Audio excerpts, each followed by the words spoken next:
السلام عليكم، ازيكم؟ عاملين ايه؟ يا رب تكونوا بخير وكويسين. النهارده ان شاء الله هنعمل مع بعض طريقة عمل سولوبيت بطريقة سهلة وبسيطة.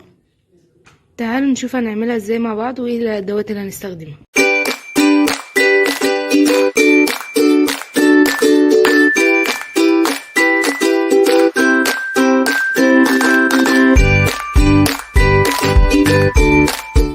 انا هستخدم خيط هيمالايا افريداي بيبي لوكس.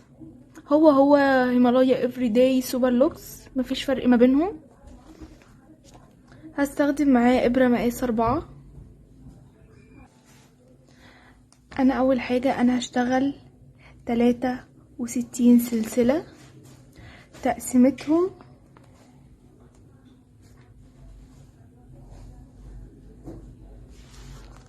هتكون 19 12 12 وهنا 10 وهنا 10. ده من سنة لسنة ونص. هسيب لكم باقي المقاسات في صندوق الوصف. بس بقى بعد ما نعمل 63 هنزود 4 زوايا، يعني على 64 دول هنزود عليهم 4،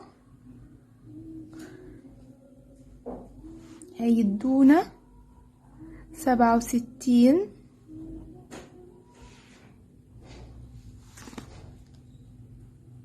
تعالوا نشوف بقى هنشتغل ازاي مع بعض.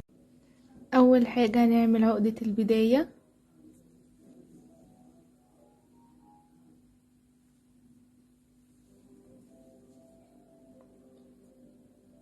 وهنشتغل 63 سلسلة الاول. ادي 1 2 3 4 5 6. انا اشتغلت 63 سلسلة. هاجي دلوقتي ارتفع الاربع زوايا. ادي 1 2 3 4. هرتفع 2 سلسلة، وهاجي في تالت سلسلة هشتغل غرزة عمود بلفة. ادي 1 2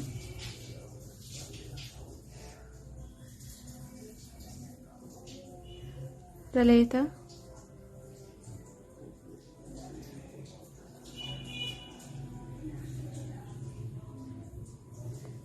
4. احنا المفروض هنعمل 10 ونيجي عند 11 ونعمل الزاوية مع بعض.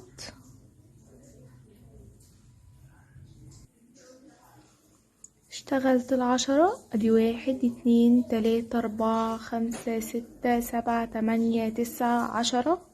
هاخد لفة على الابرة وهاجي عند 11 هشتغل عمودين.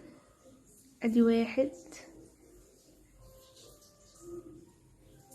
2 وارتفع سلسلة، وهاجي في نفس المكان تاني اشتغل عمودين. ادي 1 2. دلوقتي هنشتغل 12 عمود، وهنيجي عند 13 نعمل التزايد. هاجي عند اول واحدة في 12 اهي، من بعد غرزة التزايد دي. ادي 1 2 3 4 5 6 7 8 9 10 11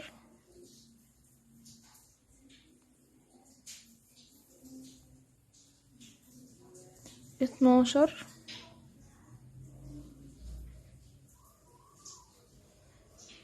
هاجي عند الغرزة 13 وهشتغل فيها صدفة مكونة من عمودين سلسلة عمودين. ادي 1 2 وارتفع سلسلة وهيجي في نفس المكان اشتغل عمودين. ادي 1 2. دلوقتي بقى هنشتغل 19 عمود وهنرجع نعمل الزاوية مع بعض. باجي من بعد الصدفة الغرزة اللي بعدها على طول وابدأ رقم 1 في 19. ادي 1 2 3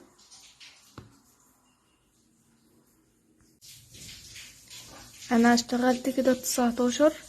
هاجي في الغرزة 20 وهشتغل عمودين سلسلة عمودين. ادي 1 2 وارتفع سلسلة وارجع لنفس المكان اشتغل عمودين. ادي 1 2. دلوقتي بقى هنبدأ اول واحدة في 12.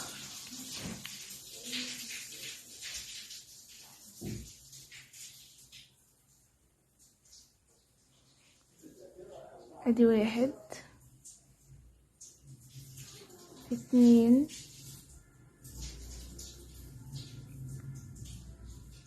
3 4 5 6 7 8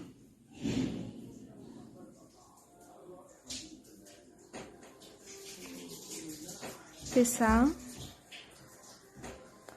10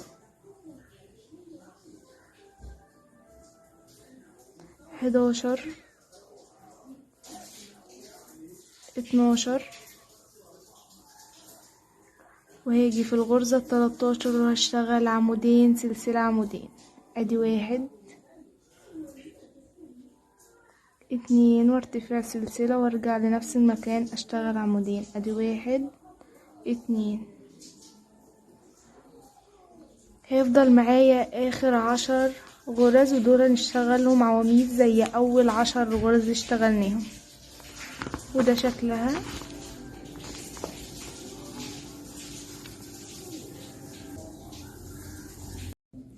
كده خلصت 10. هرتفع سلسلة واحدة وهلف الشغل. هيقابلني اول في هشتغل فيها عمود بلفة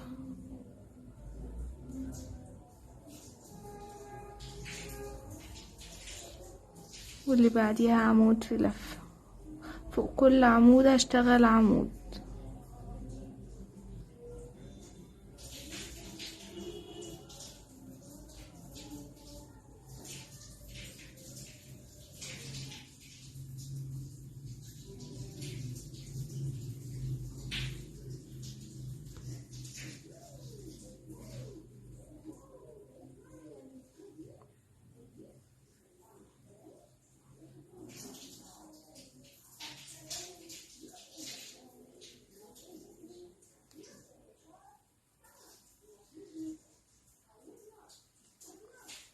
كده 10 عواميد بتوع دي 1 2 3 4 5 6 7 8 9 10. هاجي دلوقتي شايفين الصدفة اللي كنا بنعملها. هاجي اشتغل في اول عمود عمود وفوق تاني عمود هشتغل عمود. هاجي جوه الصدفة وهشتغل عمودين سلسلة عمودين. ادي 1 2 وارتفع سلسلة وارجع لنفس المكان اشتغل عمودين. ادي 1 2. هيقابلني اول عمودين التانيين بتوع الصدفة في السطر اللي قبليه، وهشتغل في اول عمود عمود، وفوق تاني عمود هشتغل عمود. هرجع اشتغل بقى فوق ال12 فوق كل عمود عمود. ادي 1 2 3 4 5 6 7 8 9 10 11 12. هيقابلني العمودين بتوع الصدفة، هشتغل في اول عمود عمود، وفي تاني عمود هشتغل عمود. هاجي بقى عند السلسلة بتاعة الصدفة واشتغل عمودين سلسلة عمودين سلسلة عمودين. هاجي اشتغل فوق العمودين فوق كل عمود عمود. ادي 1 والعمود اللي بعديه ادي 1، وافضل شغالة فوق ال19 عمود فوق كل عمود عمود.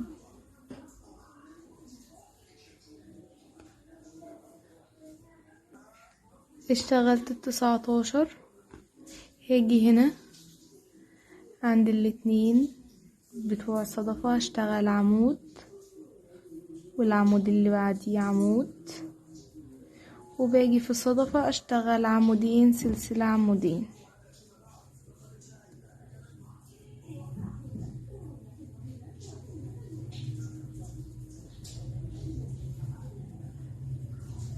وهاجي اشتغل عند العمودين التانيين من الصدفة فوق كل عمود عمود، بشتغل بقى فوق كل عمود عمود عادي.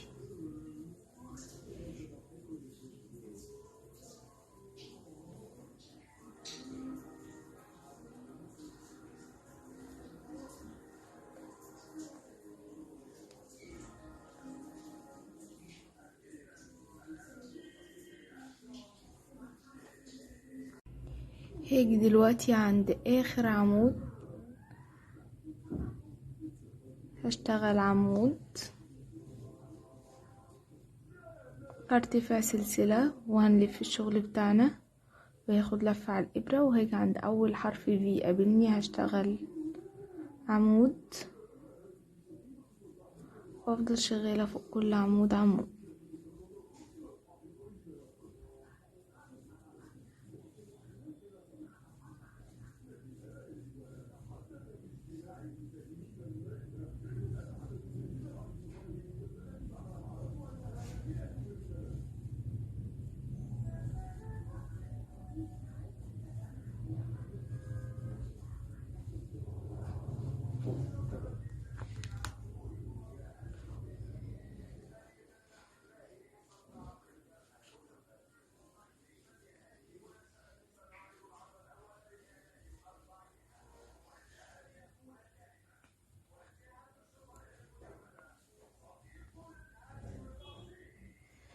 دلوقتي بقى هاجي عند الاتنين بتوع الصدفة واشتغل عمود، والعمود اللي بعديه هشتغل عمود. هاجي هنا في الفراغ هشتغل عمودين سلسلة عمودين. ادي 1 2 وهرتفع سلسلة وهرجع لنفس المكان اشتغل عمودين. ادي 1 2. هقابلني العمودين بتوع الصدفة هشتغل عمود فوق اول عمود وعمود فوق تاني عمود.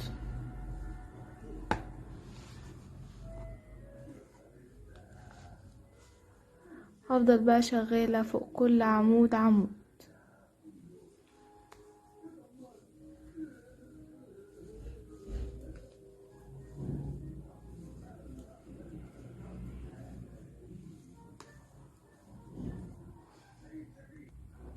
هاجي دلوقتي في الزاوية وهشتغل فيها عمودين سلسلة عمودين،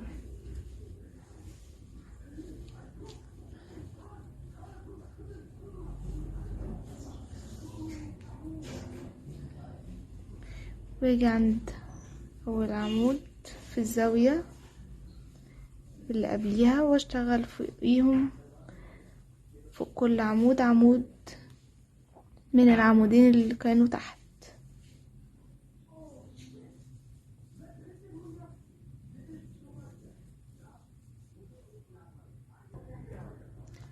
هرتفع عمود سلسلة سوري مش عمود، وهنلف الشغل بتاعنا وهاخد لفة على الإبرة، وهاجي تحت أول حرف في هشتغل عمود بلفة،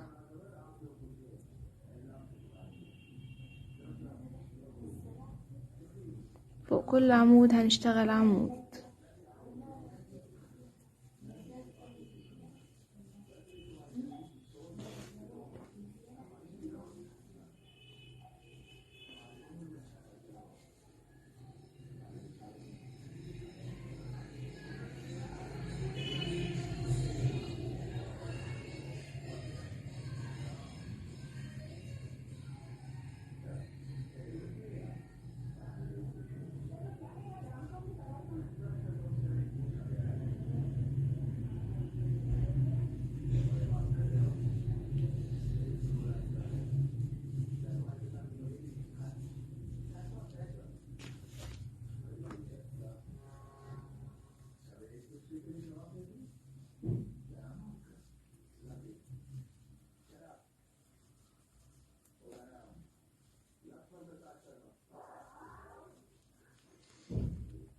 هاجي اشتغل في اول عمود من الزاوية عمود،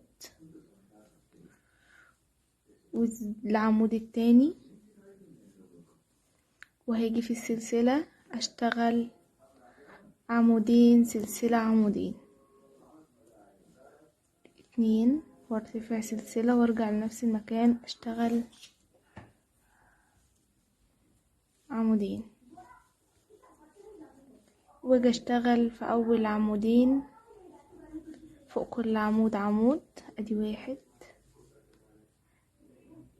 وادي واحد من الزاوية اللي تحتيها، وافضل شغالة فوق كل عمود عمود لغاية ما اجي عند الزاوية التانية هشتغل هنا عمود وهنا عمود، وفي الزاوية عمودين سلسلة عمودين، فوق العمود ده عمود عمود، وافضل شغالة عواميد عادية. ده شكله بعد السطر الرابع. هاجي دلوقتي ارتفاع سلسلة والف الشغل، هاجي تحت اول حرف في واشتغل العمود بلفة، اشتغل فوق كل عمود عمود.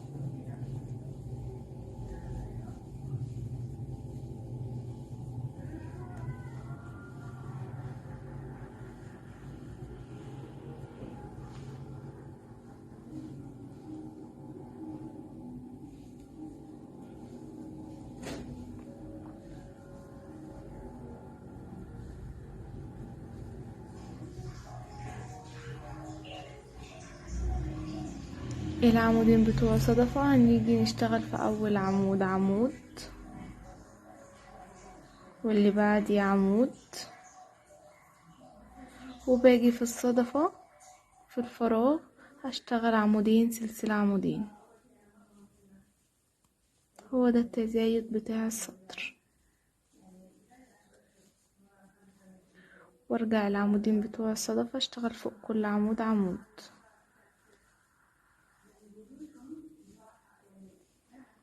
وافضل شغالة بقى فوق كل عمود عمود لغاية ما اجي عند الصدفة اللي بعديها وبشتغل في اول عمودين من بتوع الصدفة في كل عمود عمود. بعد كده في الفراغ بتاع الصدفة اللي فيه سلسلة بشتغل عمودين سلسلة عمودين، وباجي العمودين اللي بعديهم بشتغل فوق كل عمود عمود، وافضل شغالة عادي بدون اي تزايد. مش بعمل تزايد غير في الصدفة، في الفراغ اللي في الصدفة.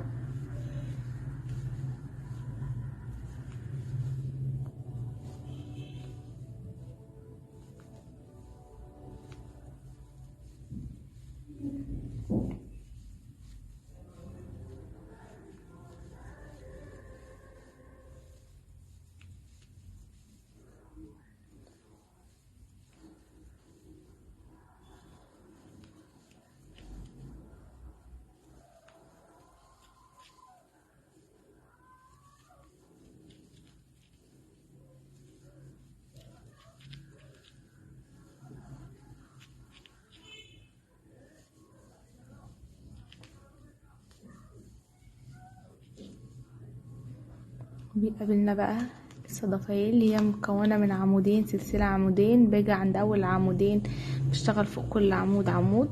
يعني اول عمود اشتغلت فيه عمود، والعمود التاني بشتغل فيه عمود، وبرجع في الصدفة في الفراغ بتاعها بشتغل عمودين سلسلة عمودين. ادي 1 2، وبرتفع السلسلة اللي هشتغل فيها صدفة في السطر اللي بعديه. ادي 1 2، وباجي عند العمودين بتوع الصدفة في السطر اللي قبليه بشتغل فوق كل عمود عمود، وبفضل شغالة بقى عواميد عادي. هو ده بس اللي احنا بنعمله، ان احنا بنيجي بنشتغل فوق كل عمود عمود، وفراغ الصدفة بنشتغل صدفة جديدة مكونة من عمودين سلسلة عمودين. هفضل شغالة كده لغاية ما اوصل للطول اللي انا محتاجاه وارجع لكم. انا كده وصلت للطول اللي انا محتاجاه. هي طولها 13 سنتي. هاجي دلوقتي بقى هنقفل مع بعض السطر.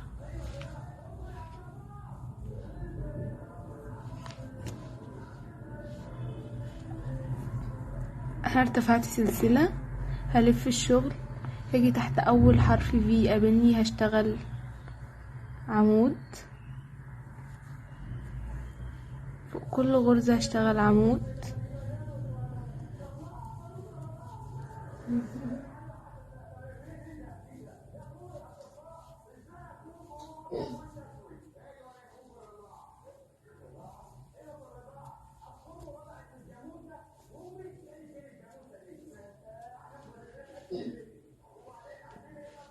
هفضل شغالة هنا لغاية ما اجي هنا. هاجي هنا بقى في اول عمود من الصدفة هشتغله عمود، وتاني عمود هشتغله عمود، وهاجي هنا اشتغل عمودين. ادي 1 2، هرتفع 3 سلاسل. ادي 1 2 3، وهاجي هنا شايفين الغرزة اللي كنا بنرتفعها، هاجي هنا وهشتغل عمودين. ادي 1 2، وهشتغل فوق العمودين بقى فوق كل عمود عمود،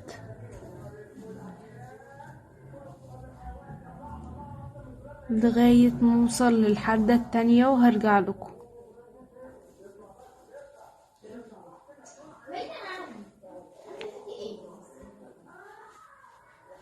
ده شكلها.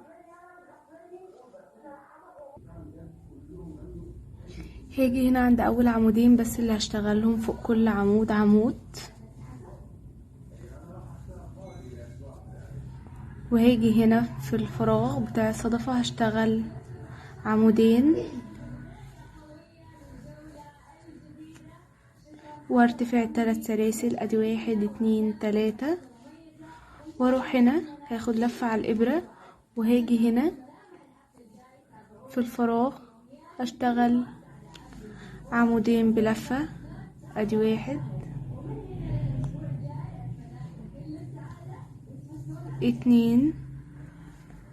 وافضل شغالة بقى عند العمودين التانيين دول فوق كل عمود عمود، وافضل شغالة السطر كله عواميد فوق كل عمود عمود.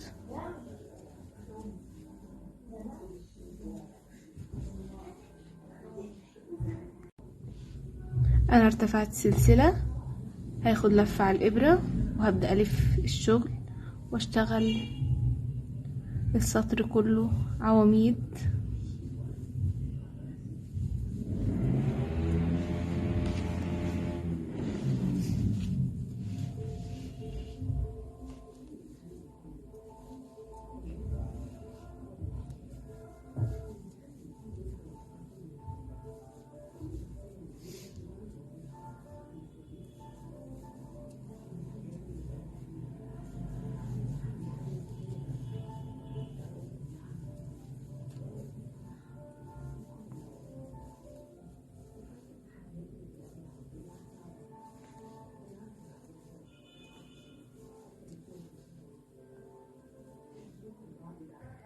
هاجي دلوقتي بقى انا اشتغلت اهو السطر كله، هاجي هنا عند ال3 سلاسل ارتفاع في اول سلسلة هشتغل عمود،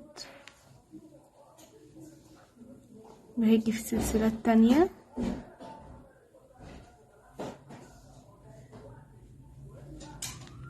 اشتغل العمود التاني، في السلسلة التالتة هشتغل العمود التالت. هيقابلني بقى العواميد، هشتغل فوق كل عمود عمود،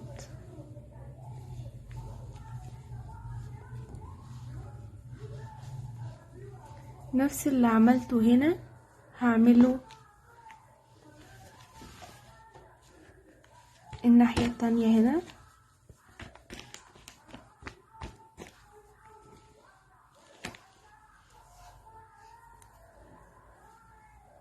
هفضل بقى شغال عواميد كل عمود.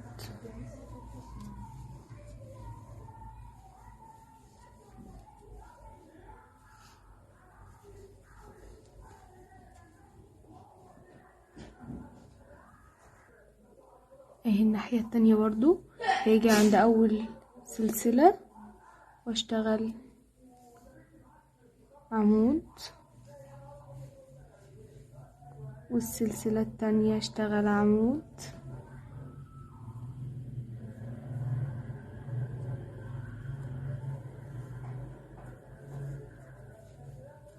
والسلسلة التالتة اشتغل عمود، واشتغل بقى فوق كل عمود عمود.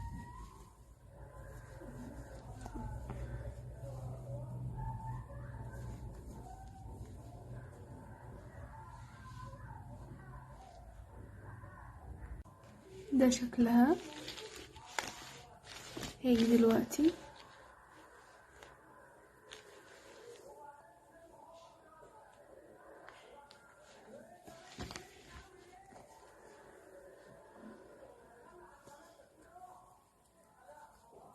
هرتفع سلسلة وهلف الشغل واشتغل فوق كل عمود عمود.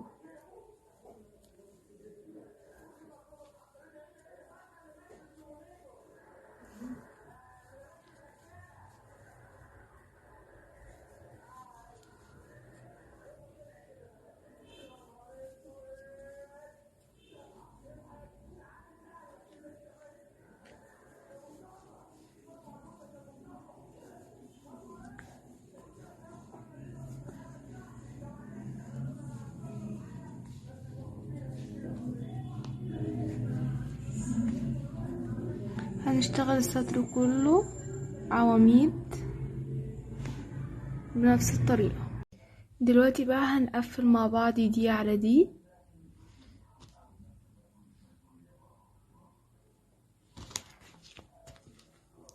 شايفين تاني عمود هاجي بحرف الفي، شايفين هنا السلسلة في اخر عمود عملته، هسحب طرف الخيط من هنا زي منزلقة، هرتفع 3 سلاسل ودول هنعتبرهم عمود. ادي 1 2 3. هاخد لفة على الابرة وهاجي العمود اللي بعديه اللي هو اخر عمود مع العمود المقابل ليه هنا، واطلع من حلقتين، بعد كده اطلع من حلقتين. ادي كده ده عمود وده عمود. هنفضل شغالين عواميد السطر كله، فوق كل عمود هنشتغل عمود.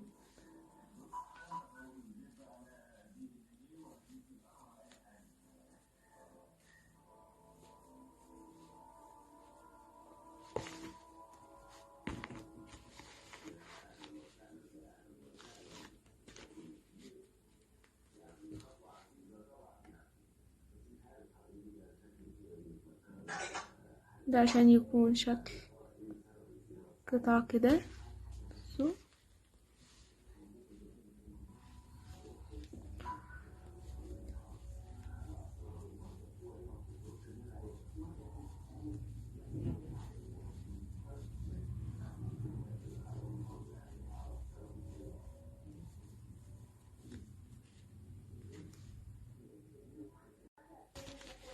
ده شكل السطر.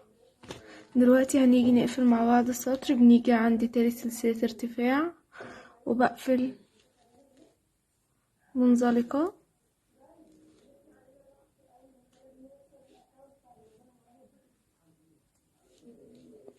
بلف الشغل وبرتفع 3 سلاسل. ادي 1 2 3 ودول قلنا بنعتبرهم عمود.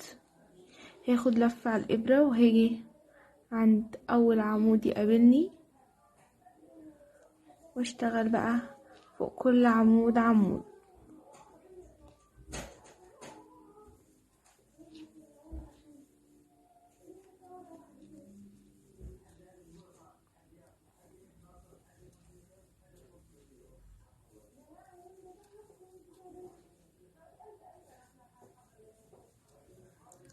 بنفضل بقى شغالين كده لغاية ما نوصل لطول القطعة اللي احنا محتاجينها، وهرجع لكم. انا كده وصلت لطول الصدر اللي انا محتاجاه. هي طولها 19 سنتي. دلوقتي بقى هاجي هنا اشتغلت اخر عمود وقصيت الخيط،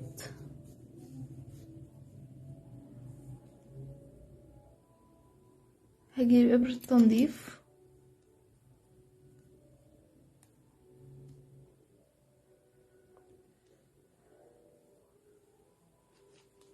هاجي هنا عند اول عمود تحت حرف الفي،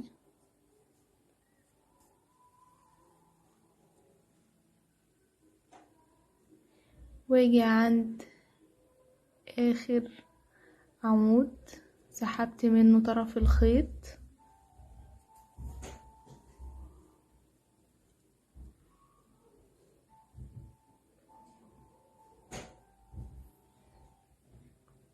سيديني حرف في.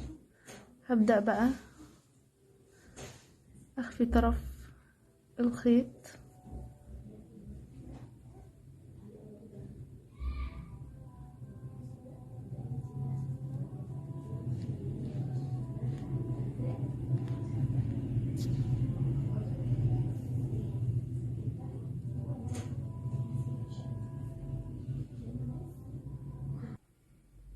ده بقى شكل القطعة.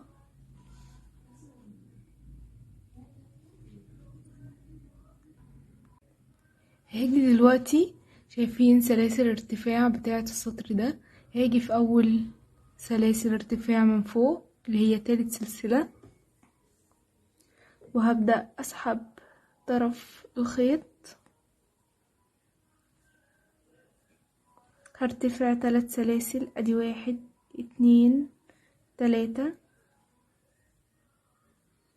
هناخد الطرف ده معانا، هاجي اخد لفة على الابرة، وهاجي العمود اللي بعديه هشتغل عمود فوق كل عمود،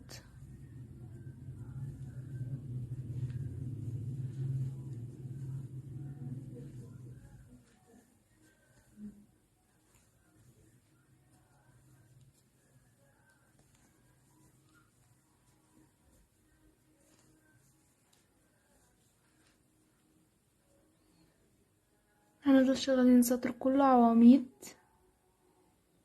بنفس الطريقة. هاجي دلوقتي اقفل في تالت سلسلة، هقفل منزلقة،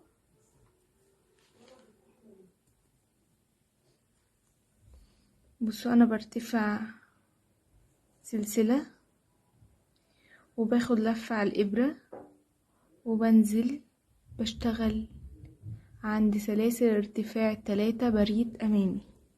بالطريقة دي بطلع من حلقتين، بعد كده بطلع من حلقتين،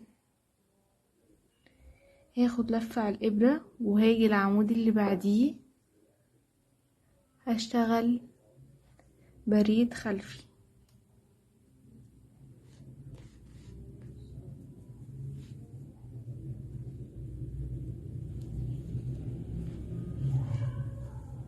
معايا 3 حلقات، هطلع من 2، بعد كده اطلع من 2، هاخد لفة على الابرة وهاجي العمود اللي قدام بعديه اشتغله عمود امامي،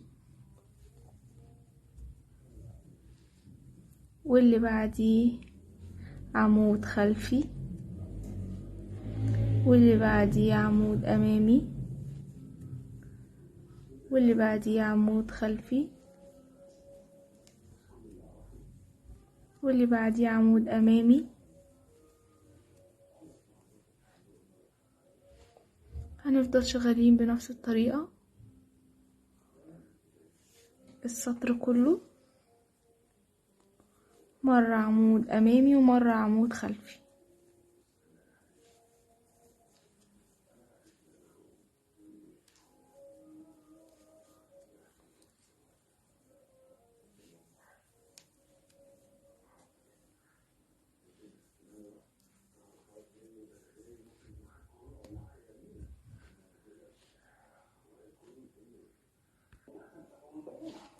اخر حاجة جيت عملتها اللي هو بريد خلفي، هاجي هنا عند اول بريد امامي كنا عاملينه، هقفل منزلقة، برتفع بسلسلة، باخد لفة على الابرة وباجي اشتغل البريد امامي بالشكل ده، بشتغل البريد الامامي.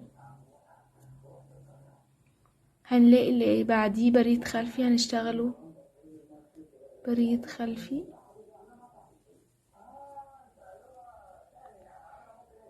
هنلاقي اللي بعديه بريد امامي،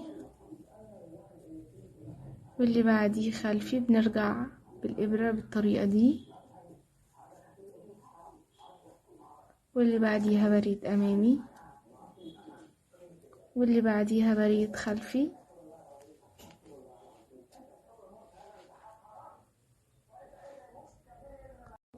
انا وصلت للطول اللي انا محتاجاه، انا اشتغلت كده 3 سطور. هاجي دلوقتي اقفل بمنزلقة في اول عمود اللي هو العمود الامامي، وارتفع 3 سلاسل، ادي 1 2 3، وهنعتبرهم عمود.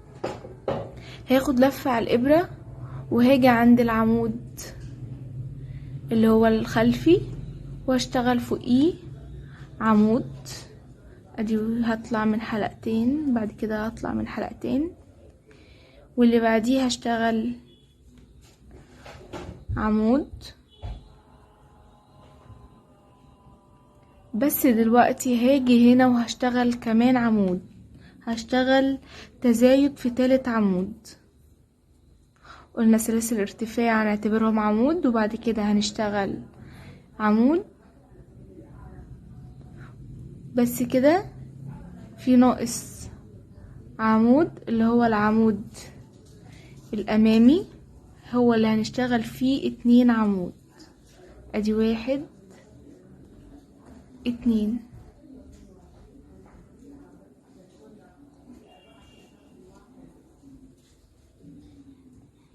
هرجع اعيد بقى اللي انا عملته ده تاني، هشتغل عمود 2، وفي تالت عمود هشتغل تزايد. ادي 1 2 في نفس المكان. هرجع اعيد نفس تاني، عمود 2، في تالت عمود بشتغل تزايد 2 عمود في نفس المكان.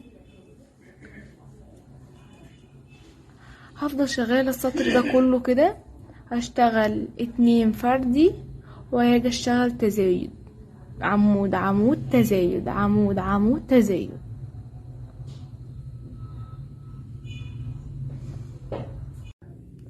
انا وصلت كده لاخر السطر، فهاجي دلوقتي اقفل في تالت سلسلة منزلقة، وارتفع 3 سلاسل. ادي 1 2 3، وهاخد لفة على الابرة، وهاجي عند اول عمود هشتغل عمود. انا مش هعمل تزايد تاني خلاص، هفضل بقى شغالة فوق كل عمود عمود.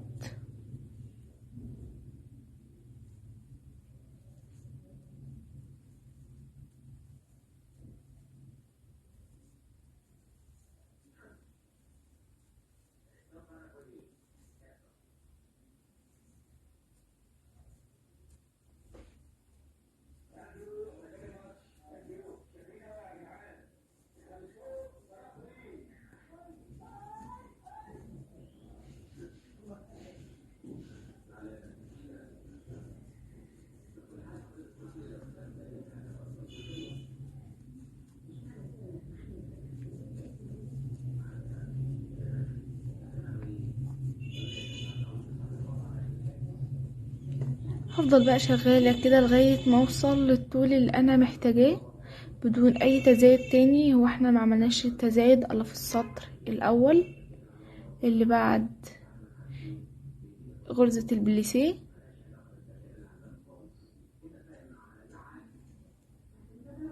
انا كده وصلت للطول اللي انا محتاجاه. نسيت اقول لكم قبل ما بشتغل القطعة دي في اول تزايد، لو الطفل يعني انا دلوقتي فكيتها واشتغلت عمود 2 3 4 5، وجيت في رقم 6 واشتغلت تزايد 1 2 3 4 5، وجيت في 6 اشتغلت تزايد، خليتها متوسطة. التانية اللي انا كنت عاملاها 1 2، وجيت في التالتة عملت تزايد، دي كانت اوسع شوية. يعني انا لو الطفل كيرف شوية، فانا ممكن اعمل الاولانية اللي انا كنت عاملاها 1 2 3 في التزايد. لو الطفل رفيع فانا هشتغل فوق كل عمود عمود عادي بدون اي تزايد. لو الطفل متوسط بشتغل 6 عواميد، وباجي في ال6 بعمل تزايد 2 عمود في نفس المكان. وده شكلها. دلوقتي بقى هبدأ اقص الخيط.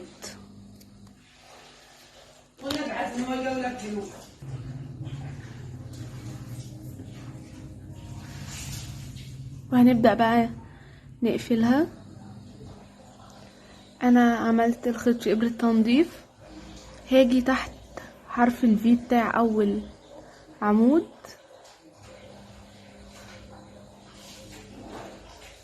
وهسحب الخيط وهاجي عند اخر عمود في الحلقة الخلفية والحلقة الخلفية، وهسحب الخيط. ادينا حرف في. هبدأ بقى اثبت طرف الخيط بتاعي.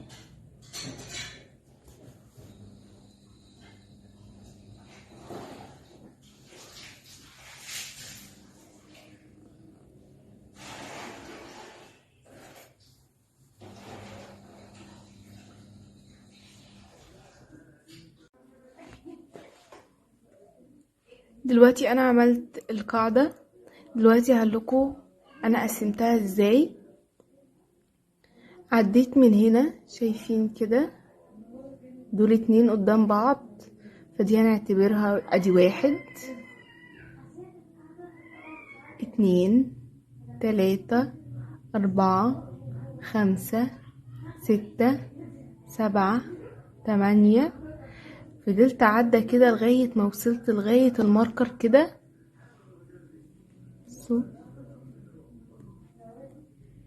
نبص على الرجل بتاعتي، هي 23، وعديت نفس الناحية الجهة التانية 23.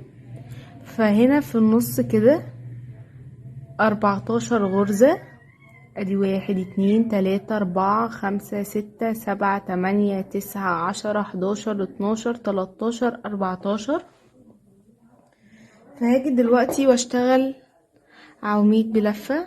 هدخل كده بالإبرة وهسحب طرف الخيط. بصوا انا هرتفع سلسلة وهرجع لنفس المكان اللي انا ارتفعت منه، وهسحب طرف الخيط. هطلع من حلقة، بعد كده هطلع من حلقة. خليتها شبه العمود.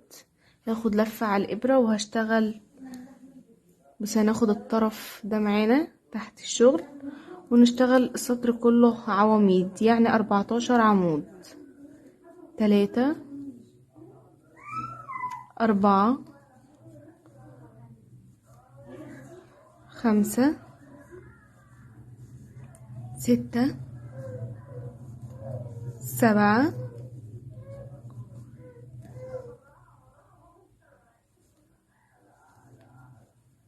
8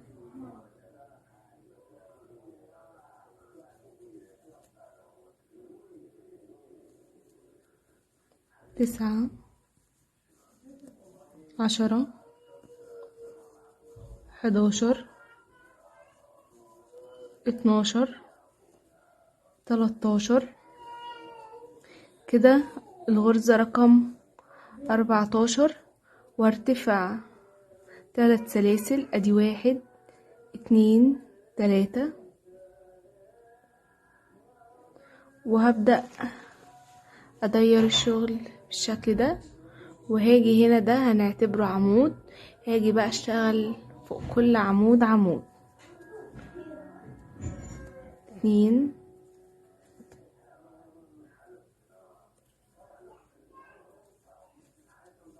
3 4 5.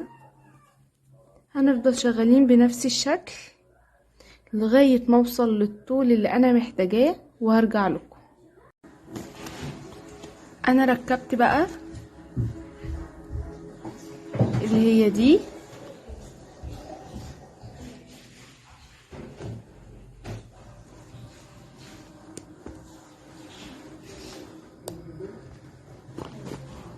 وعملت الكورنيشة.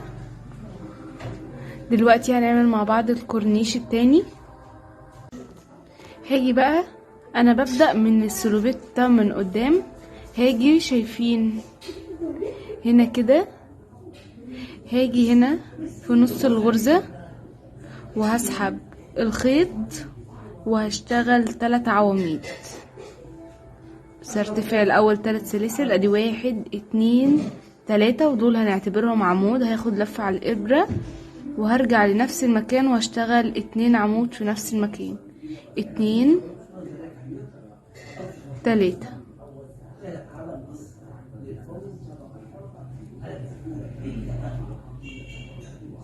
هاجي في العمود اللي بعديه برضو وهشتغل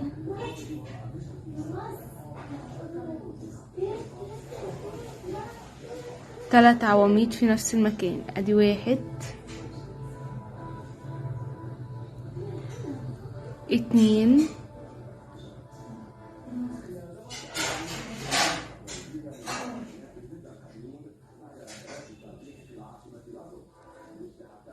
3. هاخد لفة على الابرة، هيقابلني الفراغ ده هشتغل فيه 3 عواميد،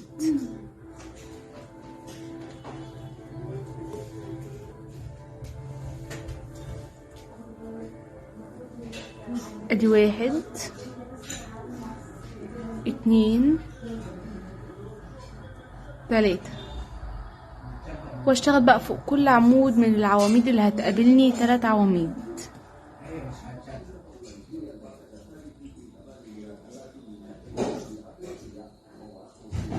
واحد 2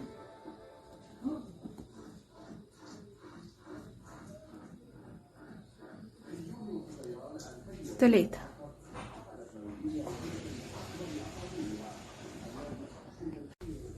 فضلت شغالة لغاية ما لقيت ان دي، شايفين المقابلة دي ده شكلها. هبدأ دلوقتي بقى هرتفع 3 سلاسل، ادي 1 2 3، وهلف الشغل وهاخد لفة على الابرة، ده هنعتبره عمود ال3 سلاسل، وهاجي عند اول بقى عمود واشتغل فوقيه معايا 3 حلقات هطلع منهم مرة واحدة نص عمود. هاخد لفة على الابرة واجي اللي بعدها اشتغل نص عمود، فوق كل عمود هشتغل نص عمود.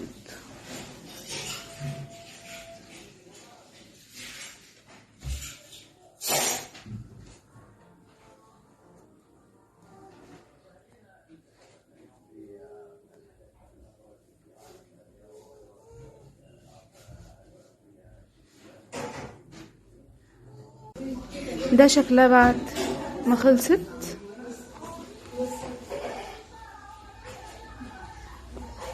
دلوقتي بقى نبدأ نركب الكم مع بعض. بنيجي بقى شايفين اخر حاجة عملناها صف كده معدول، المفروض بقى هنشتغل من هنا كده.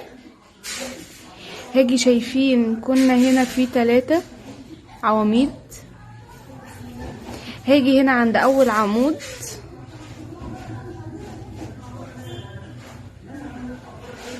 وهبدأ اسحب الخيط وارتفع 3 سلاسل، ادي 1 2 3. هاخد لفة على الابرة وهاجي عند العمودين هعمل فيهم تناقص،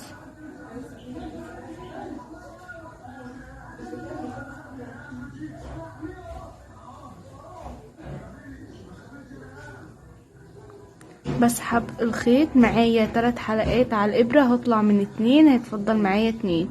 هاخد لفة على الابرة وهروح العمود اللي بعديه، هسحب الخيط معايا ادي 1 2 3 4، هطلع من حلقتين هيتفضل معايا 3 حلقات هطلع منهم مرة واحدة. هاخد لفة على الابرة وهاجي هنا هيقابلني، شايفين الفراغ ده مش هشتغل فيه، هشتغل على طول على العمود ده، هشتغل عمود بلفة.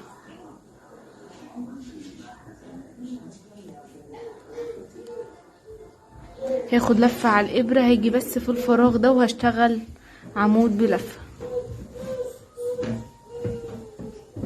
هاخد لفة على الابرة بقى، وهاجي عند اول عمود هيقابلني واشتغل فوقيه عمود، واللي بعديه عمود.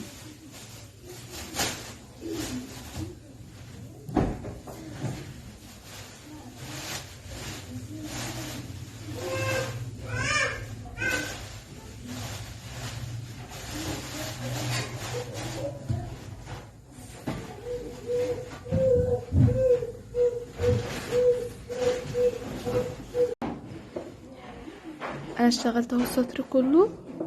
هاجي دلوقتي اقفل في تالت سلسلة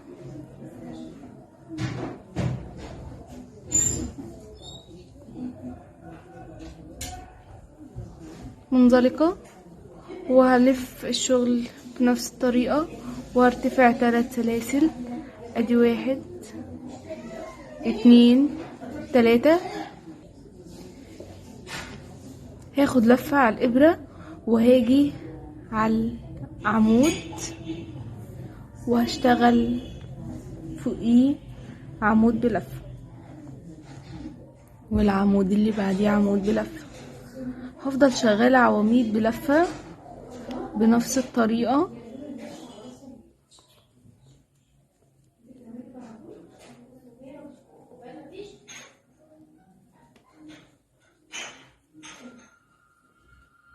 هاجي دلوقتي اقفل في تالت سلسلة في الارتفاع واقفل منزلقة، وهدير الشغل وارتفع 3 سلاسل. ادي 1 2 3. وهاخد لفة على الابرة وهيقابلني العمود بنفس الطريقة. هنفضل شغالين لغاية ما نوصل لطول الكم اللي احنا محتاجينه.